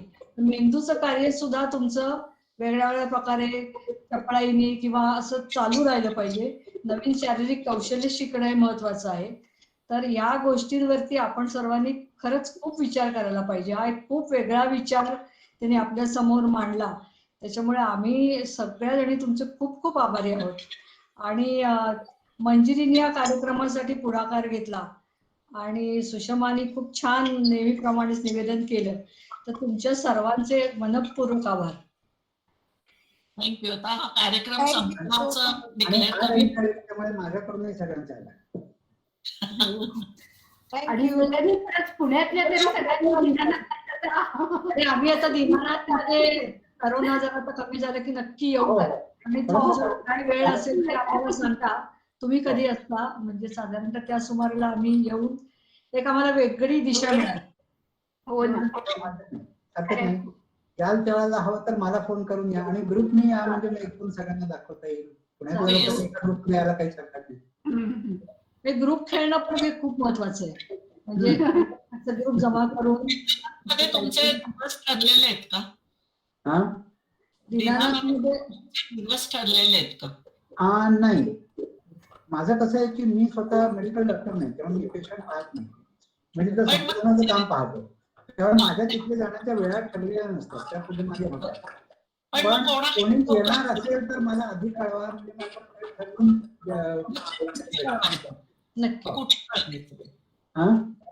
कुठे कोणाकडे कळवायचं? हा माझा आता माझा ईमेल आयडी आला असेल. मी लिहून देते.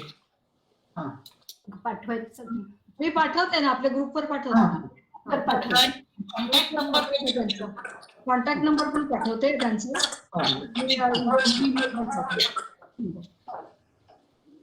आणि मग आपण कार्यक्रम संपला असं जाहीर करूया का? हा, म्हणजे कोणाला काही विचारायचं का आणखी? तर जरूर विचारा. मेधा? नाही अगं विचारले पण छान माहिती मिळाली. Thank you so much. म्हणजे मेंदूचं कार्य आता जरा चालू करायला पाहिजे. फक्त व्यायाम करून नाही. आपल्याला योग्य माहिती सांगते आणि आपण कुठच्या पण पुढच्या आयुष्यात आपण विचार करू. बरोबर. हा, कसं वागायचं, कसं ऍक्टिव्हिटी, बिहेवियरल थेरपी जे ते म्हणतात. हा खूप छान माहिती मिळाली आपल्याला. म्हणजे सांगितलं की मेंदू सांगतो की ग्लुकोज पाहिजे, हे आपल्याला माहिती. तसं नाही. स्विमिंग सुरू कर आणि आम्ही तुझ्या कॉम्पिटिशन नाही तर मग सारवया देऊ, म्हणजे आम्हाला पण त्याच्यात आम्हाला येऊ शकत नाही ना, आम्ही तिची कॉम्पिटिशन बघायला. ती आता आम्ही जोश सगळे. आणि तुमचं पुस्तक पण बाहेर आलं की आम्हाला खरंच आवडेल. Absolutely. पुस्तकाची आम्ही अतिशय वाट बघतोय. हो. पुस्तक लिहिलं लवकरच. म्हणजे आम्हाला आणि हे इतके वेगळे विचार आहेत, हे कोणी आपल्याला सांगत नाही. बरोबर आहे. कोणीच आपल्याला सांगत नाही. आपल्याला फक्त शुगर वाढली की गोळी खा, जास्ती वाढली तर डबल खा, इतकंच सांगतात. त्याच्या पलीकडे हे खाऊ नका, भात खाऊ नका, साखर खाऊ नका, हे आपल्याला सगळ्यांना माहितीच झालंय आता. पण त्याच्या म्हणजे पलीकडे जर असं केलं. हो ना, म्हणजे आपल्या लाईफस्टाईल कशी वेगळ्या तऱ्हेने बदलायला पाहिजे, म्हणजे त्याचा आपल्याला लाईफस्टाईल बदलायचा खरा दृष्टिकोन. छान माहिती मिळाली आपल्याला खरंच. एक वेगळी Great. दृष्टी त्यांनी आपल्याला थोडक्यामध्ये त्यांचं संशोधन मांडलं. संध्या तू रेकॉर्डिंग केलंयस ना? हो हो, केलं. लवकर संध्या? रेकॉर्डिंग तर रेकॉर्डिंग झालंही पाठवा. हो हो, मी ग्रुपवर टाकते, तुम्हाला पाठवते ना. हो, युट्यूबवर टाकणार मी रेकॉर्डिंग. हा, थँक्यू. ते सगळ्यांनाच बघता येईल, आधार होऊ शकले नाही त्यांनाही बघायला मिळेल. Yes Yes. येस. धन्यवाद. हो, धन्यवाद. चालेल चालेल. बाय. Bye bye. अच्छा, bye. Bye bye. Medha bye. अच्छा बाय बाय बाय. अशाच गप्पा चालू